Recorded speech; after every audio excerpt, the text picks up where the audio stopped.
In the autumn of 1917, the British government asked every schoolchild in the country to stop playing with these and start collecting them for the war effort. Notices went up on classroom walls across Britain. This collection is invaluable war work and is very urgent. Please encourage it.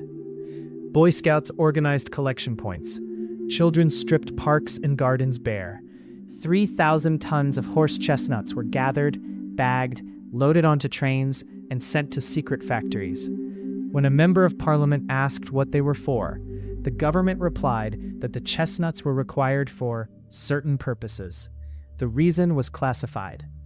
To understand what was happening, you need to know about cordite, the explosive propellant used in British artillery shells and rifle cartridges throughout the war.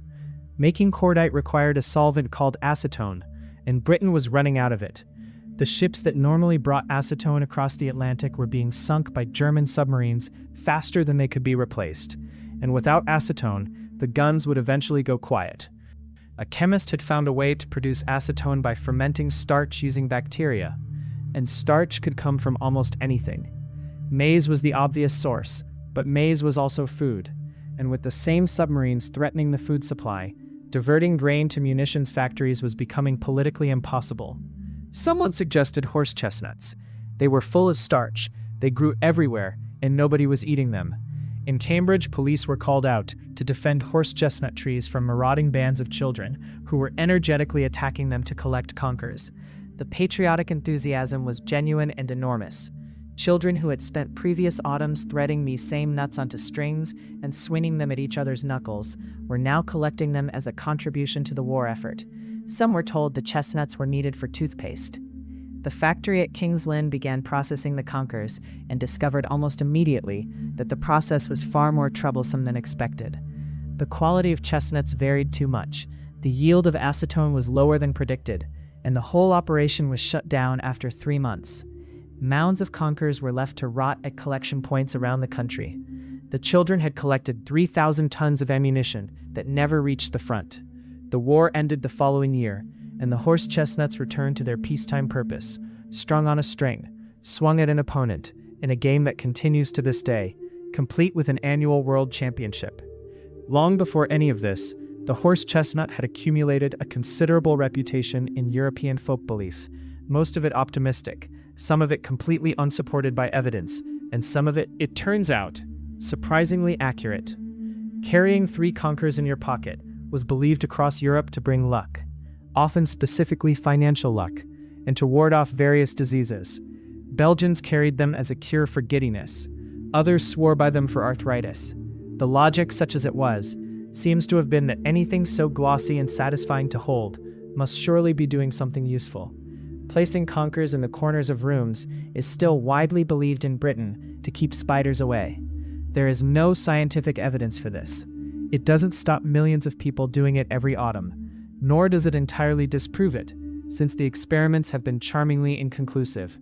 The Victorians occasionally ground conkers into flour for baking, washing the resulting powder repeatedly in bicarbonate of soda to remove the bitterness.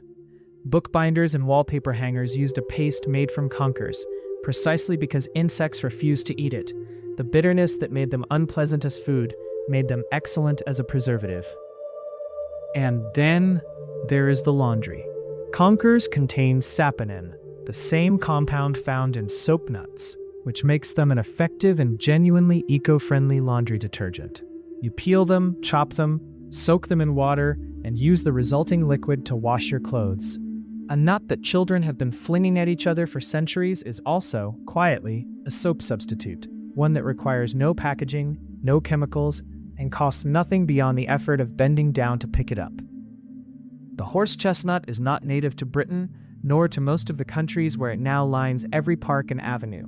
It comes from the mountains of the Balkans and arrived in Western Europe in the late 16th century as a horticultural curiosity, brought back from the gardens of Istanbul by diplomats and botanists who found it ornamental and unusual.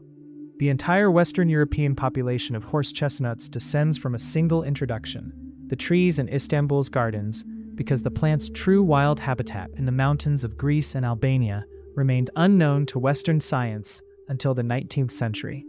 When an Englishman first reported finding it growing wild in Greece, he wasn't believed. Botanists were so convinced it came from Asia that they simply dismissed the observation. The name is its own small mystery. When the leaves fall from the branches in autumn, they leave a scar on the bark that looks precisely like a horseshoe, complete with 7 nail holes where the leaf veins entered the stalk. This may be where the name came from, or it may have come from the Turkish practice of feeding the nuts to horses suffering from respiratory problems, a use that spread across Europe, despite the fact that horse chestnuts are toxic to horses. The cure and the name may both have been based on a misunderstanding. Nobody is quite certain.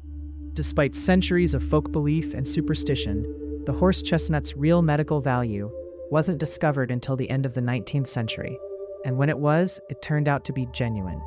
The seeds contain a compound called acin, which has a measurable effect on blood vessels, specifically on the kind of weakened, leaking veins that cause varicose veins, ankle swelling, and the aching heaviness in the legs known as chronic venous insufficiency. Clinical trials have confirmed what the folk remedies were gesturing at, and horse chestnut extract is now a standard ingredient in pharmaceutical products sold across Europe for circulatory problems. For 300 years, people carried these nuts in their pockets as a vague charm against unspecified illness, ground them into flour, used them as glue, fed them to horses that found them poisonous, and recruited children to collect them for a weapons program that failed within 3 months.